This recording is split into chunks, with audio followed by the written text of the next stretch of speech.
Hi, I'm Dr. Susan Ang, and I teach English literature. This happened in secondary 3. I was actually doing terribly in school at that point in time. And she came and she picked me up and she sort of thought I had some potential in literature, and therefore she gave me special attention outside class. And I suppose it begins with something small. It's not a kind of major thing that somebody is doing for you, but just an expression of confidence or belief in the fact that you're not forever a waster in life or forever a loser in life. All teachers are the sum of all other teachers who have ever taught them, and therefore when you are being taught, you're not just being taught by me, you're being taught by all the teachers who ever taught me. I mean, so which is actually quite a wonderful thought to think about. She's kind of really taught me, and she's kind of also guided me through the kind of concrete, modest steps that you need to take for your self-determination, and I think that has made a huge difference to my life.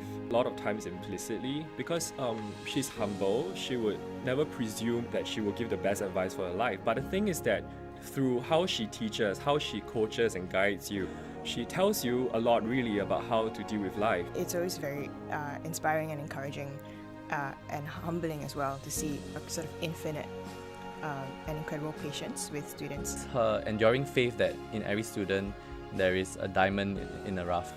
And she does all this while creating a safe environment, so that you can grow within your own limits. I would also like not to lose sight of the things that are important, the human dimension of things, which is after all what the humanities in NUS is interested in the first place. So students teach me, and very often I suppose I'm just getting joy out of hearing the students come out with ideas that give me excitement, and that sometimes, as a matter of fact, give me a moment of clarity that I haven't had. In other words, I am not here as the boss anymore. I'm not here the person who's laying down the law and telling you what to think.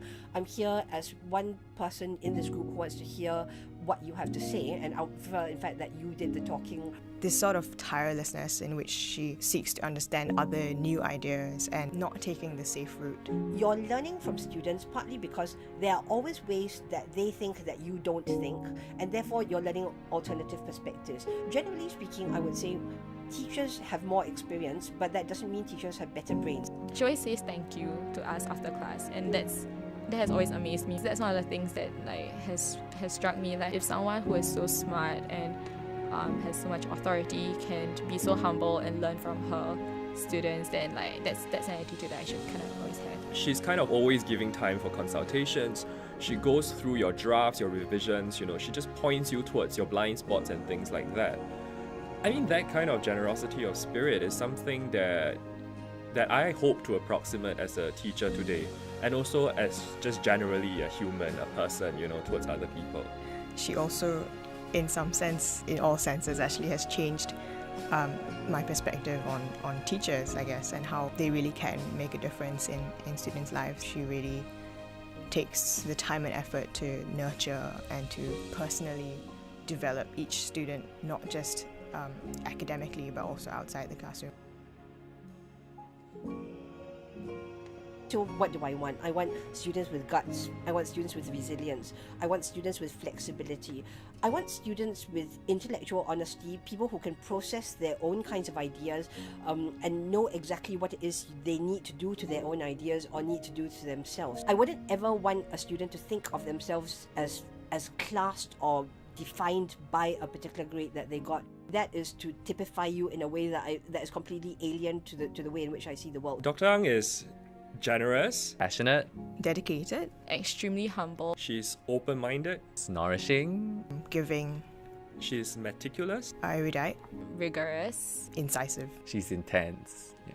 and she's a bit of a tiger mom. I've told people that her module in year 1 set my NUS career, because it was there that I was pushed to think about literature beyond what I've ever been exposed to or thought about. She was talking about how if she had a motto for her students, it would be something like that they may endure.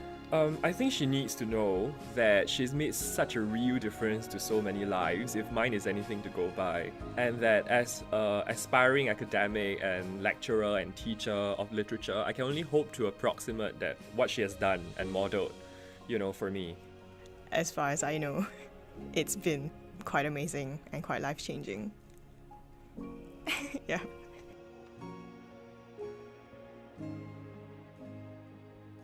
For poetry makes nothing happen. It survives in the valley of its saying, where executives would never want to tamper. It flows south from branches of isolation and the busy griefs, raw towns that we believe and die in. It survives a way of happening, a mouth.